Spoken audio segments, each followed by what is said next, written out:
Welcome to DCF Investigations.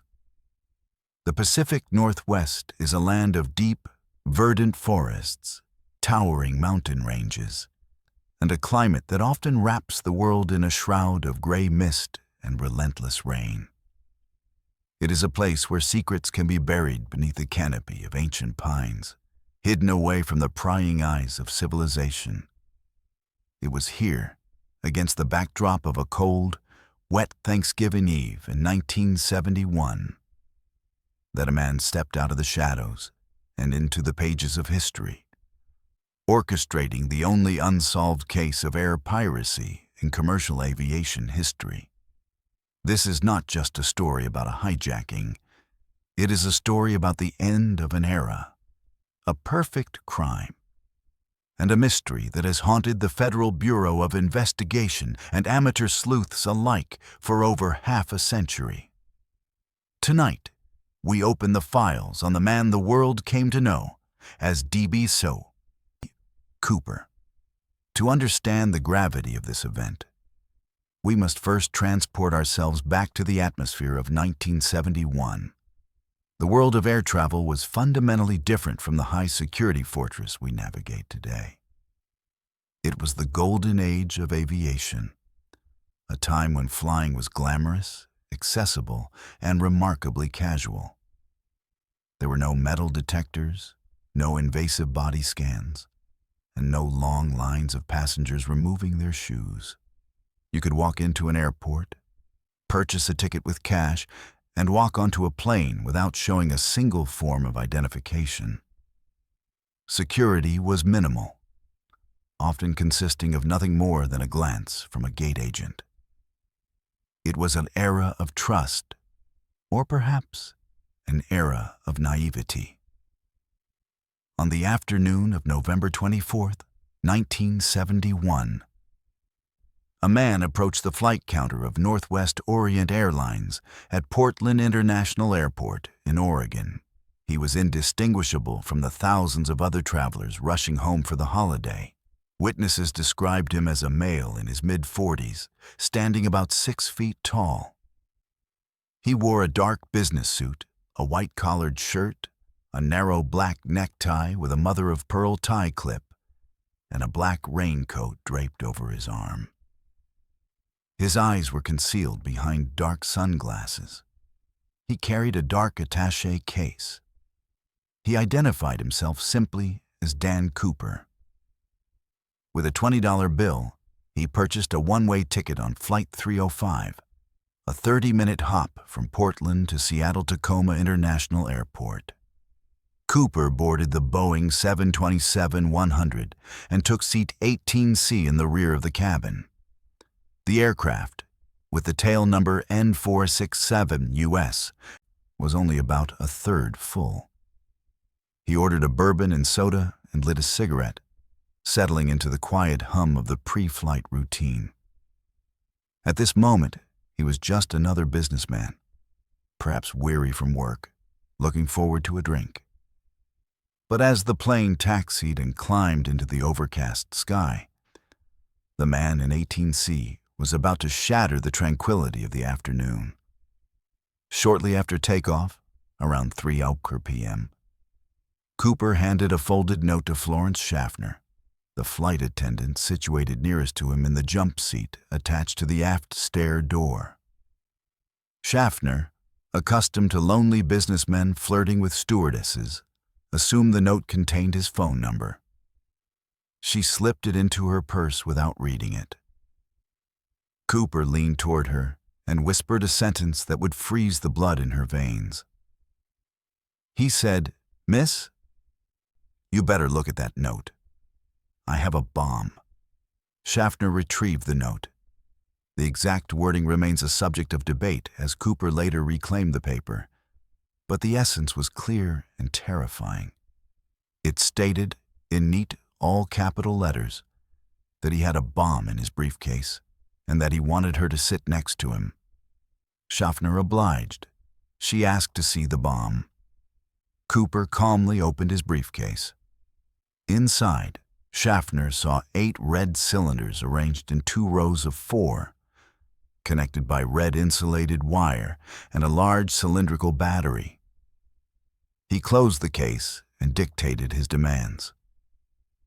He wanted $200,000 in negotiable American currency. He specified that the bills should be $20 denominations. He demanded 4 parachutes, specifically 2 primary chutes and 2 reserves.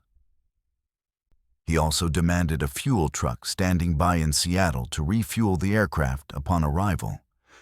He instructed Schaffner to convey these demands to the captain. Cooper's choice of demands was highly calculated. By asking for 4 parachutes, he forced the authorities to consider the possibility that he intended to force a flight attendant or another passenger to jump with him. This ensured they would not sabotage the equipment, as they could not risk the life of an innocent civilian.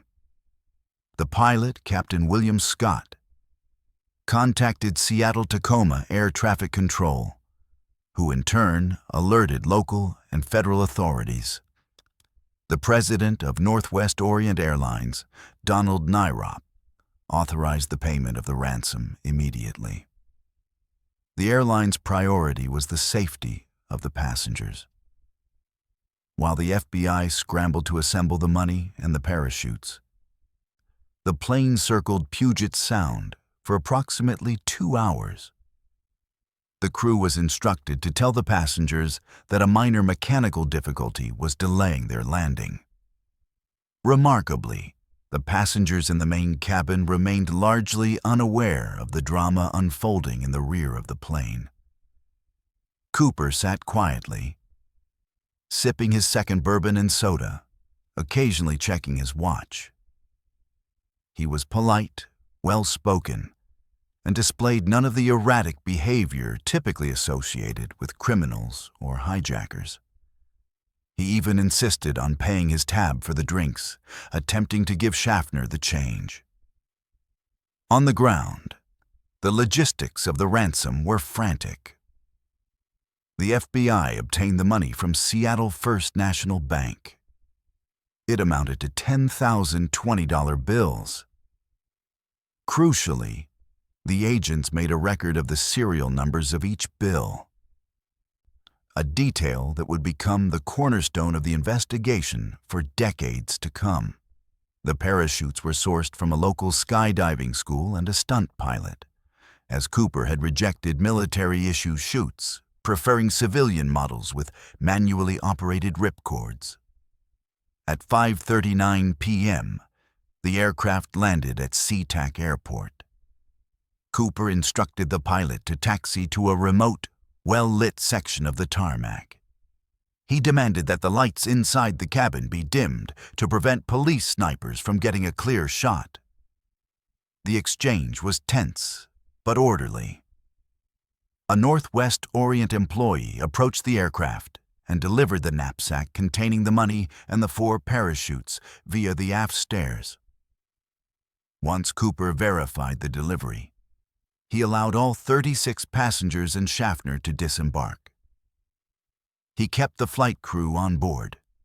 Captain Scott, First Officer Bob Ratatzak, Flight Engineer H.E. Anderson, and Flight Attendant Tina Mucklow.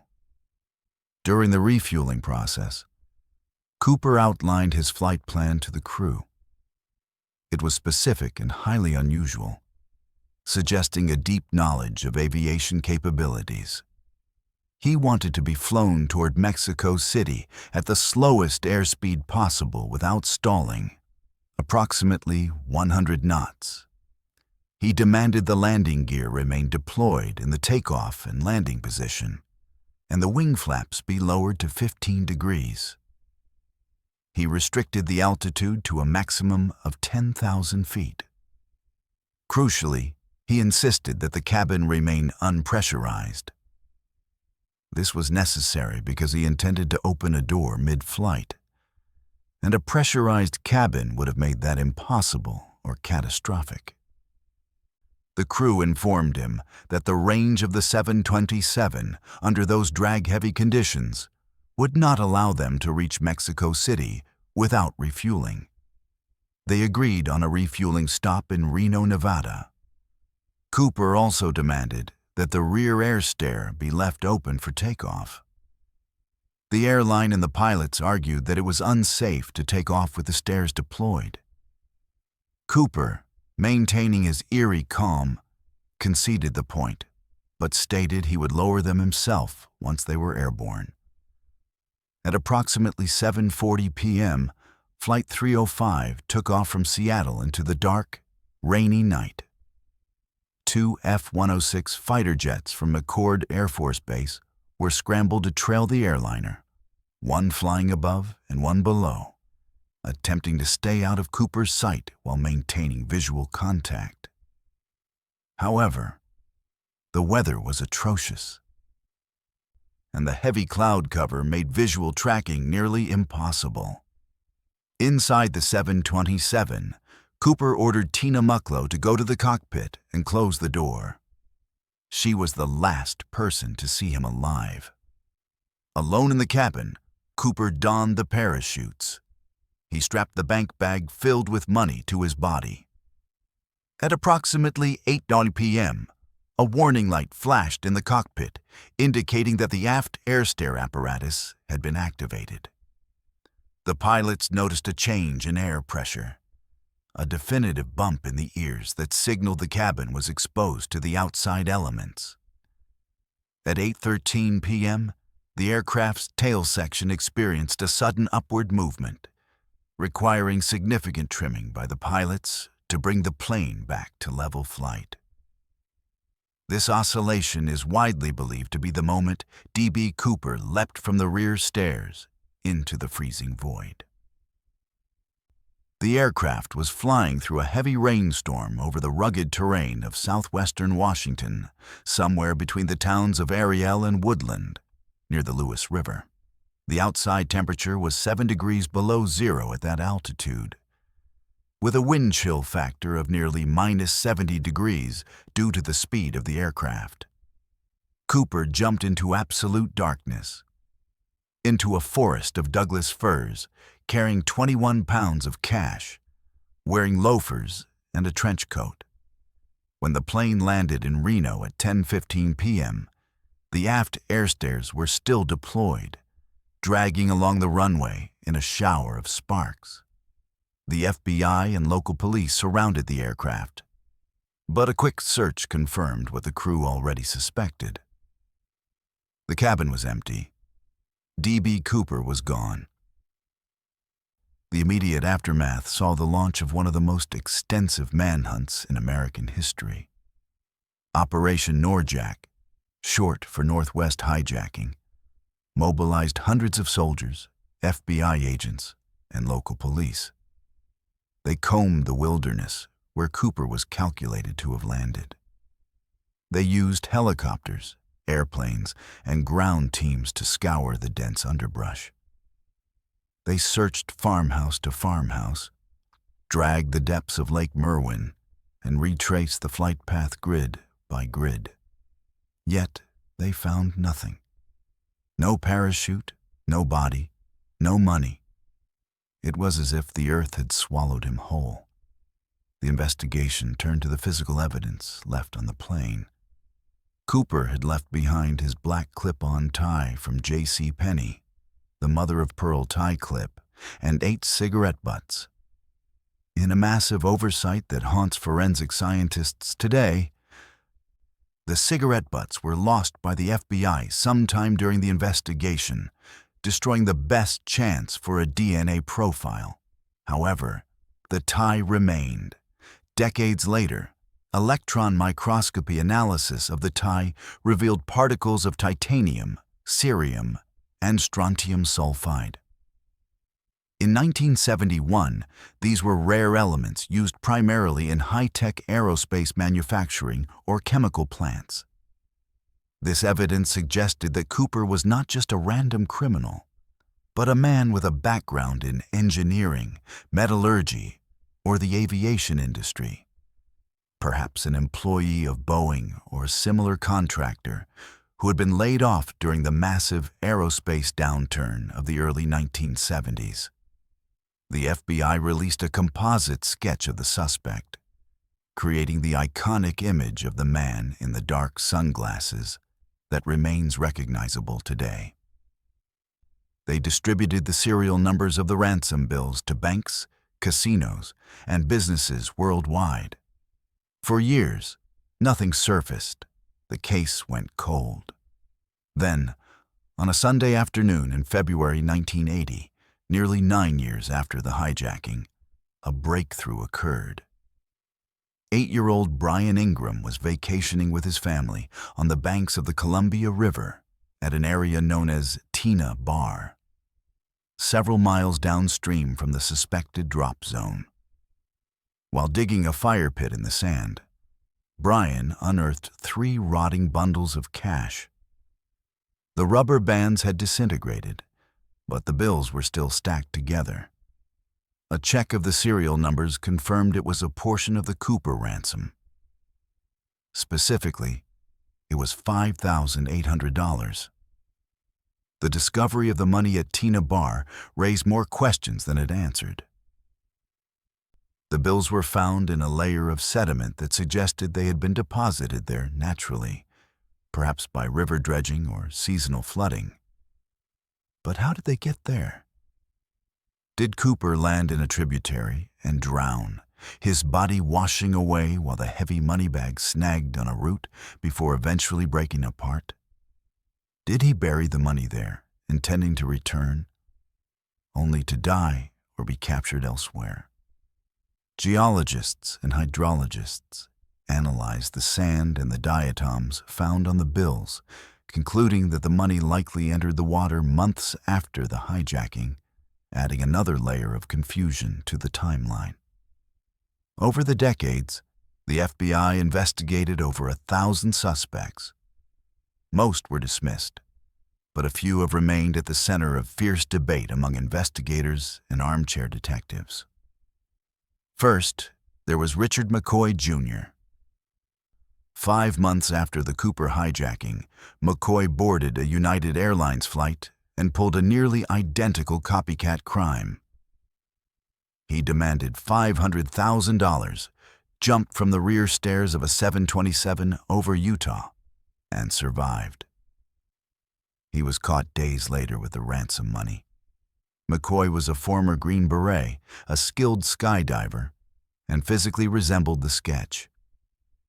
However, his alibi for the night of the Cooper hijacking placed him at home with his family for Thanksgiving dinner. And the flight attendants from the Cooper flight did not identify him as the hijacker. McCoy was later killed in a shootout with the FBI after escaping prison.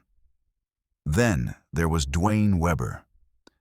In 1995, on his deathbed, Weber confessed to his wife, "I am Dan Cooper."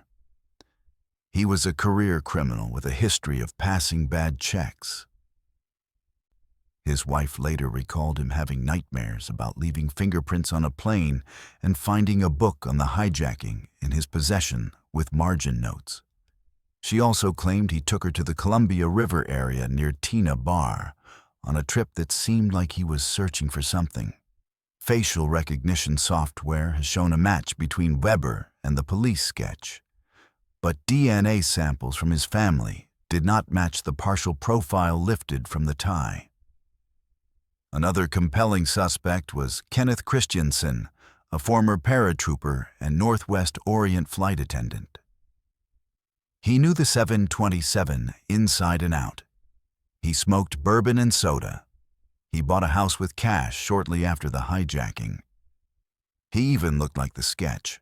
However, the flight attendant Florence Schaffner said he did not look like the man she sat next to. And the FBI ruled him out based on physical description discrepancies, specifically his height and eye color. Perhaps the most intriguing suspect for those who believe in a government connection was Robert Rackstraw. Rackstraw was a former Vietnam War helicopter pilot with Special Forces training. He had been charged with murdering his stepfather, but was acquitted. He was a skilled parachutist and had the technical knowledge to pull off the jump. He was young, charismatic, and had a history of run-ins with the law. When confronted by reporters about being Cooper, he would often give coy, non-denial answers, seemingly enjoying the attention.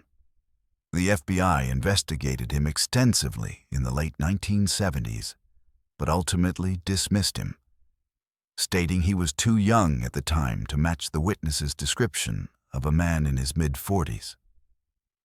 There is also the theory of Sheridan Peterson, a smoke jumper and Marine with extensive experience jumping into hazardous terrain. He worked for Boeing and lived in the Pacific Northwest. He was interviewed by the FBI, but no evidence ever linked him directly to the crime. Despite these suspects, the prevailing theory among many FBI agents is that D.B. Cooper did not survive the jump. The conditions that night were lethal. Jumping into a -70-degree wind chill at 200 miles per hour, wearing only a trench coat and loafers, is a recipe for instant hypothermia. Furthermore, Cooper jumped into a densely forested, mountainous region in the pitch black of night. Even an experienced skydiver would struggle to navigate a landing in those conditions without injury. The reserve parachute he took was actually a dummy chute sewn shut for classroom demonstrations, a detail he might not have noticed in his haste. If he tried to use it, he would have plummeted to his death. And yet, no body has ever been found. No scraps of the black suit, no loafers, no parachute canopy snagged in the high branches of a fir tree. The wilderness of Washington is vast and unforgiving, capable of hiding a body forever, but the complete lack of physical remains keeps the possibility of survival alive. In July 2016, the FBI officially announced that it was suspending active investigation into the D.B. Cooper case. After 45 years, they stated that the resources could be better utilized on other priorities. The files were archived, but the agency noted that if any physical evidence, such as the parachutes or the money, were to be found, they would reopen the case. The suspension of the investigation only fueled the public's fascination. It moved the case from the realm of active police work to the realm of myth and legend. The legacy of D.B. Cooper is unique in American culture. He is often viewed not as a villain, but as a folk hero, an anti-establishment figure who beat the system, hurt no one, and vanished into the wild. He represents a time when individual anonymity was still possible, when a man could reinvent himself or disappear completely. The name D.B. Cooper itself is a media invention. The hijacker used the name Dan Cooper, likely referencing a French comic book hero who was a Royal Canadian Air Force pilot. A reporter rushed the deadline and misheard the name as DB, and the moniker stuck, becoming synonymous with the ultimate mystery. Today, the case remains the holy grail of amateur sleuths. Every year, teams of investigators comb the woods of the Pacific Northwest. They use modern metal detectors, ground-penetrating radar, and advanced satellite imagery. They analyze the hydrodynamics of the Columbia River and re-examine the flight path using modern meteorological data. New theories emerge constantly. Was he a CIA operative? Was he a transgender mechanic? Did he lose the money in the jump and hike out, living a quiet life as a nobody? We are left with the image of a man in a suit, standing on the lowered stairs of a jetliner, the wind roaring in his ears, the freezing rain lashing his face. Behind him, the safety of the cabin and a life of consequences. Below him, the infinite dark. He takes a breath, adjusts his glasses, and steps off. In that moment, Dan Cooper ceased to be a man and became a ghost. The The money found at Tina Bar is the only tangible proof that he ever existed outside that plane. A few rotting bills mocking the millions of dollars spent trying to find him. As we close the file on this investigation, we have to ask ourselves why this story endures.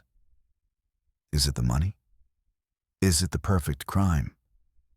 Or is it the sheer audacity of the act? D.B. Cooper reminds us that there are still corners of the world and corners of history that remain utterly unknowable. This has been a deep dive by DCF Investigations. We have walked through the cabin of Flight 305, felt the chill of the November rain, and scrutinized the faces of the men who might have been the skyjacker. But the final verdict belongs to you. Did D.B. Bart Cooper die in the woods that night, his bones slowly turning to dust beneath the pines? Or did he walk away, cash in hand, to live out his days watching the world wonder where he went? Let us know your theory in the comments below. Until next time, keep searching the shadows.